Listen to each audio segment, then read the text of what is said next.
Hello dear student welcome to Odisha education. यही video रे 10th class half परीक्षार प्रस्तुति पाई भूगोल और अर्थनीति रु आज आम ऑब्जेक्टिव पेपर आलोचना करवा है।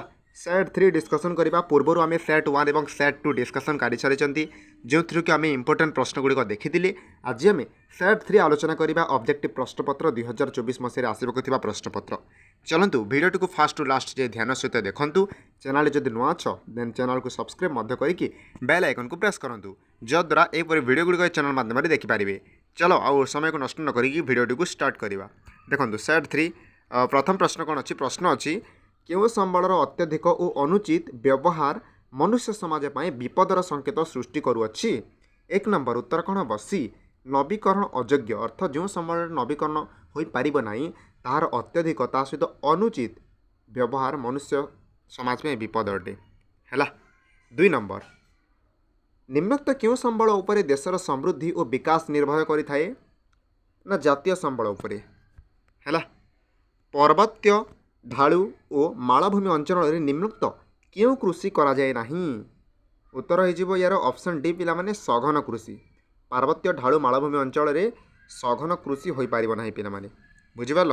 3 number option D correct. 4 number आम देशर मोट जातीय उत्पादन प्राय शतकड़ा केते भाग कृषि और कृषि भित्तिक कार्य आसी थाए।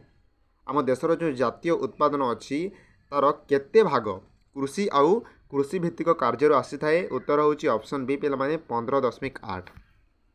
अपेक्षाकृत शुष्क अंचल रे क्यों मृत्तिका देखा जाए। अपेक्षाकृत शुष्क अंचल रे मृत्तिका देखा जाए है। उत्तर प्रदेश और पंजाब रे लुणा और क्षारीय मृत्तिका को कौन कहती ऊसर बोली कहती। मन रखिबो ऊसर बोली कहती पिला माने। 7 नंबर प्रश्न प्रश्न अच्छी आरावली पर्वतर पार्श्व देखा जाउतबा मेरुस्थली मृत्तिका को कौन कह जाए। 7 नंबर उत्तर हो रोगोलित बोली कह जाए है। आरावली पर्वत जो मरुस्थली मृत्तिका देखा जाए ताकू रोगोलित बोली कह जाए।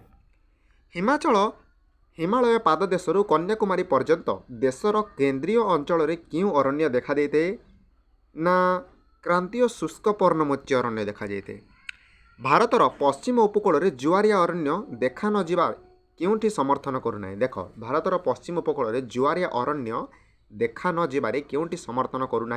उपकूल अपप्रस्थ उपकूल गभीर जुआर कम प्रचुर वृष्टिपात। सठिक उत्तर कौन हम 9 नंबर उत्तर हम ऑप्शन डी पिला माने प्रचुर वृष्टिपात जोगु सेठारे जुआरिया अरण्य देखा जाऊ नहीं एटा समर्थन करूना। बाकी सब किसी समर्थन करुच्छे है। राजस्थान रे निम्नोक्त क्यों जातीय उद्यान अवस्थित। उत्तर हम ऑप्शन ए केवलादेव जातीय उद्यानटा राजस्थान रे अवस्थित। काहाकू भारतर जातीय ऐतिह्य प्राणी बोली कह जाए। उत्तर होची बी हाथी। हाथी को भारतर जातीय ऐतिह्य प्राणी बोली कह जाए। मन रखिबो पोलाभरम जल विवाद निम्नोक्त क्यों राज्य द्वय मध्य देखा देछि। पोलाभरम जो जल विवाद अच्छी ताहा ना आपणकर कौटे ना ओडिशा और आंध्र प्रदेश जो राज्य अच्छी ए मध्य देखा देछि है। 13 नंबर क्यों खणि 100% लुआपथर केवल रप्तानी पर उद्दिष्ट ना कुड्रुमुख खणि 100% लुहापथर केवल रप्तानी पर ही उद्दिष्ट। आम राज्यर कोडिंगामाल ठारे निम्नोक्त क्यों खनिजटी उपलब्ध। आम राज्यर कोडिंगामाल जो अच्छी खनि सेठी कौन खनिजटा रही अच्छी। 14 नंबर प्रश्न पचारि बक्साइट रही अच्छी है। बक्साइट ओडिशा प्रसिद्ध। भारतर आणविक शक्ति केन्द्र और स्थापनार समय दृष्टि क्यों जोड़ीटी भूल अच्छी। देखो आणविक शक्ति केन्द्र एटा स्थापना दे अच्छी बुझेगा।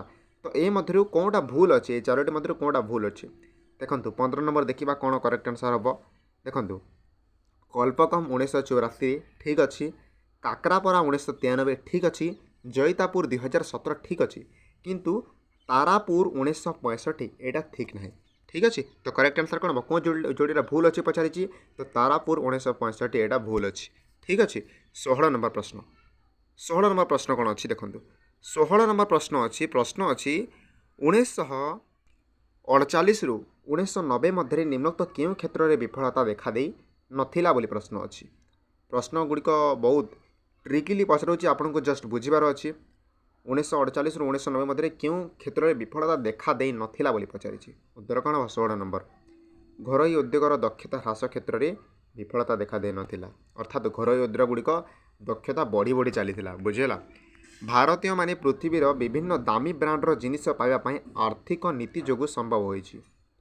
ଭାରତୀୟମାନେ ପୃଥିବୀର ବିଭିନ୍ନ ଦାମୀ ବ୍ରାଣ୍ଡର ଜିନିଷ ପାଇବା ପାଇଁ ଆର୍ଥିକ ନୀତି ଯୋଗୁଁ ସମ୍ଭବ ହୋଇଛି। କେଉଁ ଆର୍ଥିକ ନୀତି? 17 ନମ୍ବର ଉତ୍ତର କ'ଣ ହେବ? କେଉଁ ଆର୍ଥିକ ନୀତି ଯୋଗୁଁ ସମସ୍ତେ ବ୍ରାଣ୍ଡ ଜିନିଷ ପାଇପାରୁଛନ୍ତି? 17 ନମ୍ବର ଉତ୍ତର ହେବ ଅପସନ୍ ଡି ପିଲାମାନେ ଉଦାରୀକରଣ ନୀତି ଯୋଗୁଁ। ଠିକ୍ ଅଛି। 18 ନମ୍ବରକୁ ଯିବା। 18 ନମ୍ବର ପ୍ରଶ୍ନ ଅଛି, ଆମ ଦେଶର କ୍ଷୁଦ୍ର ଶିଳ୍ପ ଓ ସଂସ୍ଥାଗୁଡ଼ିକରେ ପ୍ରାୟ କେତେ ସଂଖ୍ୟକ ଲୋକ କାର୍ଯ୍ୟରତ ଅଛନ୍ତି? ନା 2 କୋଟି ଲୋକ। ହେଲା।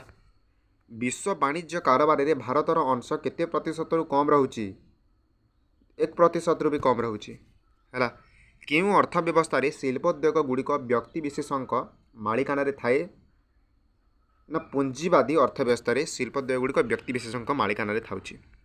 ବଜାରରେ କି ଦ୍ରବ୍ୟ ମିଳୁଛି, ତା'ର ଗୁଣମାନ, ଦର ଏବଂ ବିକ୍ରି ପରବର୍ତ୍ତୀ ସେବା ବିଷୟରେ ସଚେତନ ନ ରହିବା ଖାଉଟି ଶୋଷଣର କେଉଁ କାରଣ? ନା ଏଇଟା ଖାଉଟି ଶୋଷଣର ସ୍ୱଳ୍ପ ସାକ୍ଷରତା କାରଣ ଅଟେ। ଖାଉଟି ସୁରକ୍ଷା ପାଇଁ ସରକାର ଜିଲ୍ଲା, ରାଜ୍ୟ ଏବଂ ଜାତୀୟ ସ୍ତରୀୟ ସ୍ଥାପନ କରିଥିବା ତ୍ରିସ୍ତରୀୟ ସଂସ୍ଥାର ନାମ କ'ଣ? ନା ଖାଉଟି ବିବାଦୀୟ ପ୍ରତିବିଧାନ ସଂସ୍ଥା। ସେବିରେ ଅଭିଯୋଗ ପ୍ରବନ୍ଧନ ପାଇଁ ଉପଲବ୍ଧ କେନ୍ଦ୍ରୀଭୂତ ବ୍ୟବସ୍ଥାର ନାମ କ'ଣ? 23 ନମ୍ବର ଉତ୍ତର ହୋଇଯିବ ଅପସନ୍ ଡି ସ୍କୋରର। ହେଲା। ସେବିରେ ଅଭିଯୋଗ ପ୍ରବନ୍ଧନ ପାଇଁ ଉପଲବ୍ଧ କେନ୍ଦ୍ରୀଭୂତ ବ୍ୟବସ୍ଥା ହେଉଛି ସ୍କୋରସ୍। 24 ନମ୍ବର, ଏକ ତାଲିକାଭୁକ୍ତ କମ୍ପାନୀ ବିରୁଦ୍ଧରେ ଜଣେ ନିବେଶକ କେଉଁଠି ଅଭିଯୋଗ କରିପାରିବେ? ନା ସେବିରେ ଅଭିଯୋଗ କରିପାରିବେ। ଜଣେ ପ୍ରାପ୍ତ ବା ଅପ୍ରାପ୍ତ ବୟସ୍କ ବ୍ୟକ୍ତି ନିମ୍ନୋକ୍ତ କେଉଁ ବର୍ଗରେ ଜାତୀୟ ସଞ୍ଚୟ ସାର୍ଟିଫିକେଟ୍ ଜରିଆରେ ଅର୍ଥ ବିନିଯୋଗ କରିପାରିବେ? କେଉଁ ବର୍ଗରେ? ଉତ୍ତର କ'ଣ ହେବ ପିଲାମାନେ? 25 ନମ୍ବର, ନା 100 ଟଙ୍କାରୁ 10,000 ଟଙ୍କା ଏହି ବର୍ଗରେ ଜଣେ ପ୍ରାପ୍ତ ବା ଅପ୍ରାପ୍ତ ବୟସ୍କ ବ୍ୟକ୍ତି ଜାତୀୟ ସଞ୍ଚୟ ସାର୍ଟିଫିକେଟ୍ ଜରିଆରେ ଅର୍ଥ ବିନିଯୋଗ କରିପାରିବେ। ହେଲା। ଏଇଟା ଥିଲା ଆପଣଙ୍କର ଯେଉଁ ରହିଥିଲା ଆଜିର ସେସନ୍, ଯେଉଁଥିରେ କି ସେଟ୍ 3 ଡିସ୍କସନ୍ କଲି। 1ରୁ 25 ନମ୍ବର ପର୍ଯ୍ୟନ୍ତ ପ୍ରତ୍ୟେକ ପ୍ରଶ୍ନର ସଠିକ୍ ଉତ୍ତର ଆଲୋଚନା କଲି। ହାପେଲିକ୍ ପରୀକ୍ଷା ପାଇଁ ଏଇଟା ଇମ୍ପୋର୍ଟାଣ୍ଟ। ଭିଡ଼ିଓଟିକୁ ସେୟାର କରିବା ସମସ୍ତଙ୍କୁ। ଚ୍ୟାନେଲରେ ଯଦି ନ ଅଛ ସବସ୍କ୍ରାଇବ୍ କରିଦେବ। ଚାଲନ୍ତୁ। Thank you.